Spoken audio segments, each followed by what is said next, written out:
For now, the strait is partially open, and President Trump has issued a new warning to the Iranian regime about keeping the Strait of Hormuz safe. The president posted to Truth Social yesterday about this waterway, what he calls a no mine policy, saying, "I have just been informed by the United States Navy that all mines have been removed and or detonated from within the international waters of the Strait of Hormuz. Iran has been notified that any ship or boat placing new mines will be immediately and systematically destroyed."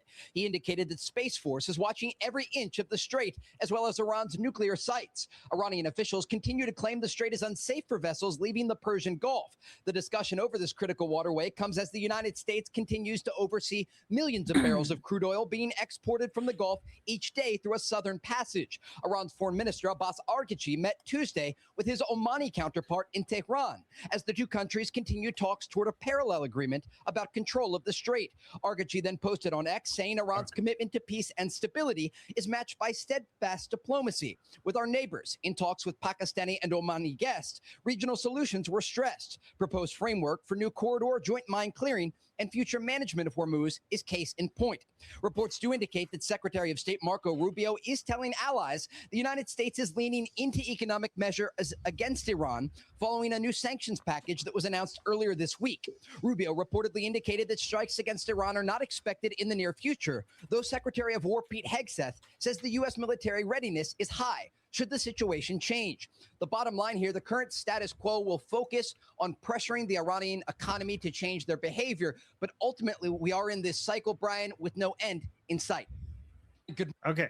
So first of all, Marco Rubio made it clear that they're not interested in escalation right now, right? And because this is working and they're comfortable with how things are going, and they're going to be here in a while, and they're not interested in military escalation. At least that's the message that they're giving to their allies. You know, maybe it's a 5D chess, maybe they're lying, but this is what we expected for them to say, that the United States is okay with just staying here for a while.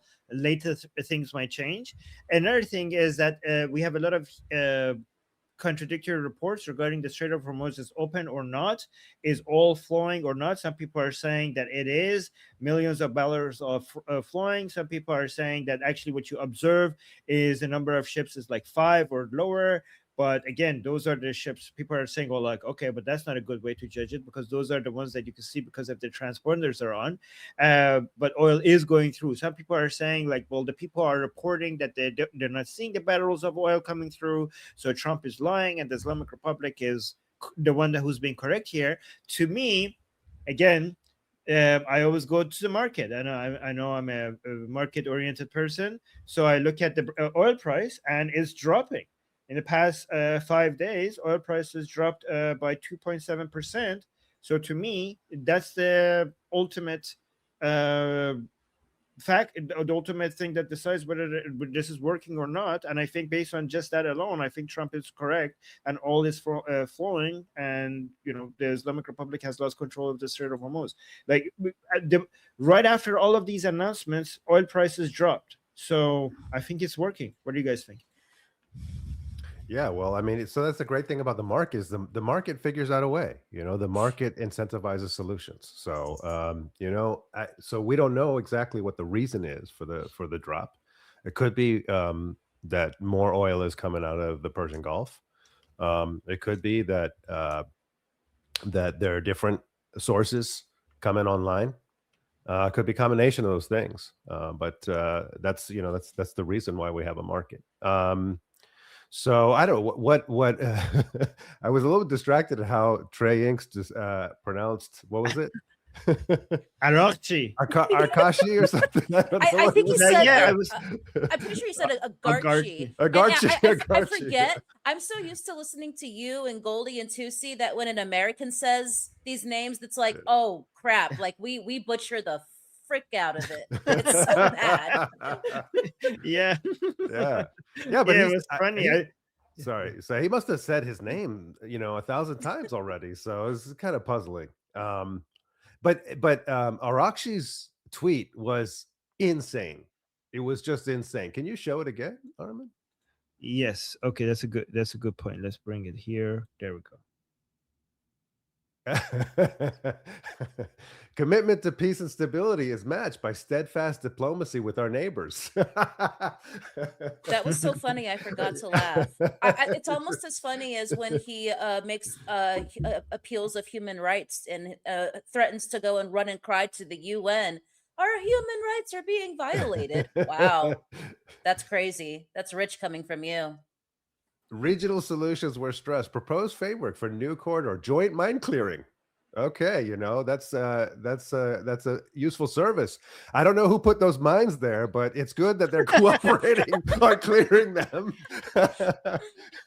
I will say though that this is actually smart from from like an American point of view, from a normie point of view, because he's talking to pardon me, the American like general feeling of like he's talking about regional solutions, he's talking about diplomacy with the neighbors, he's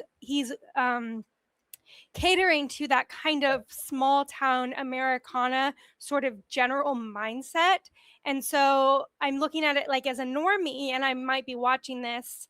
And yes, we know all the hypocrisies, and we're like, this is all bullshit. We know what they're doing. We know what they think. We know this is all nonsense. But if you're just like a 50-year-old who doesn't know a lot about geopolitics and is just watching the news, this is actually really good marketing on his part, from my point of view. If I didn't know anything, I'd be like, oh, all they care about is they just want peace with their neighbors. They're just trying to do the best they can. He's like I said, talking about regionality, talking about neighborhoods, talking about their joint efforts. Like those are all things that are going to appeal to the kind of standard Americana, just the way we think, our brains. So Casey is saying he's talking to liberal morons. Is that what you're trying to say? Is that that's no, I'm actually trying to say the opposite. I'm trying to say that he's speaking to like the 30 to 40% of Americans who watch Fox or watch CNN and try to be involved, but they, he's speaking to, I'm thinking of my boomer mom is what I'm thinking of. And yeah.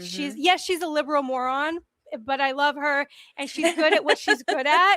But geopolitics, she doesn't care about geopolitics. She's not interested in history. She and I are very different in this way. She understands, like, if you were talking about, so this is just going to appeal to her who grew up in she grew up in Longview, Washington, and her dad was a dairy delivery man, like that kind of person. That's what it's going to appeal to, because she's like, well, they care about their neighbors. They are just trying to be peaceful, and we're going in and we're causing regional instability. That kind of person is just very susceptible to that sort of maneuvering. I'm not saying that it's not bullshit. Obviously, what he's doing is bullshit, and obviously, my mother's very uninformed. I kind of wish she couldn't vote on certain issues. But the reality is she can. And the reality is that if I'm just watching Fox News or scrolling through YouTube clips like my mom does, I see regional solutions, I see these wordings, I'm going to be like, well, they're doing their best. Like, why do we have to sacrifice troops if they've already got this? It should be a region. You should be taking care of your neighbors, blah, blah, blah, blah, blah. Like, I know her mindset. And I think that that's the mindset of a lot of Americans. Yeah, that's once again proving my thesis correct. Universal suffrage was a mistake. No. But in all seriousness, that's a really important point to point out the different realities that people live in. My boomer grandmother, who literally watches mainstream media all day, every day, and that's all she watches. So when all you watch is mainstream media, your worldview and your reality that you're living in is entirely different from, like, that's why we can't really talk about anything, because she doesn't have access to the information that I have access to.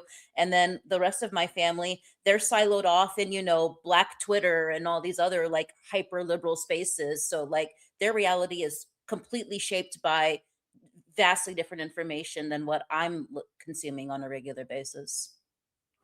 Well, I think what's so startling for me about this tweet is really how anodyne it is. So this is it's not even really posturing, about the war. This is just like standard diplomatic talk. It sounds like there's no problem at all. right? It's okay, I'm the foreign minister of the Islamic Republic. I'm committed to peace and stability.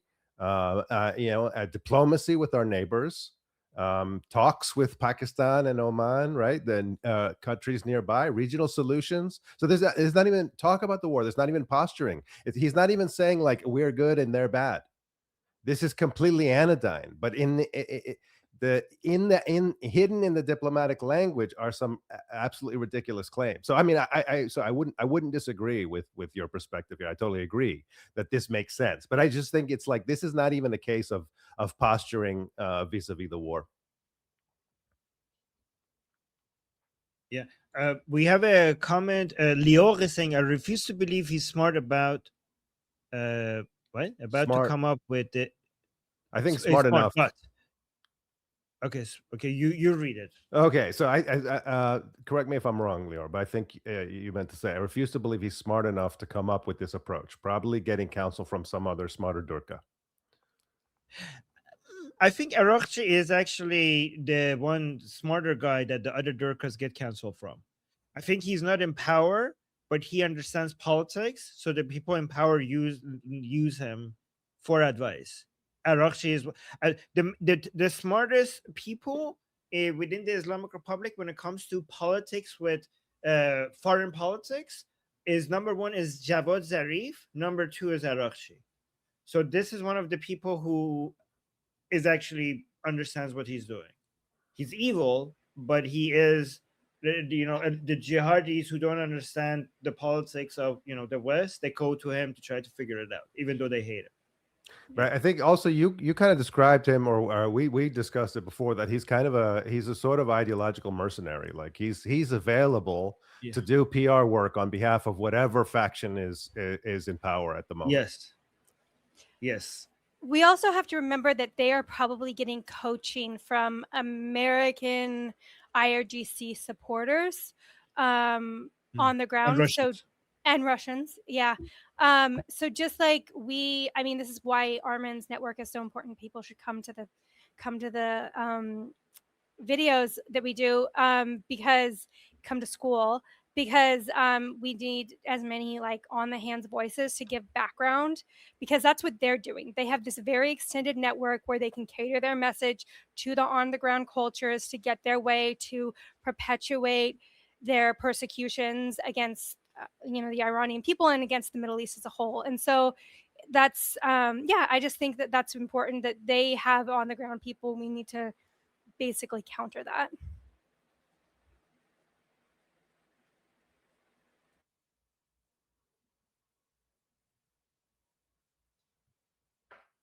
My name is Armin Navabi. I'm an Iranian political analyst with decades of experience fighting the Islamic regime inside and outside of Iran. Make sure you follow me for more, and also make sure you join our discussion group. I'm there almost every single day. Come talk to me there and the rest of the people there in our group calls. It's a great place to meet and talk to people who like talking about politics. The link is in the description and or in the bio. You could also get there by scanning the QR code on the screen. See you there.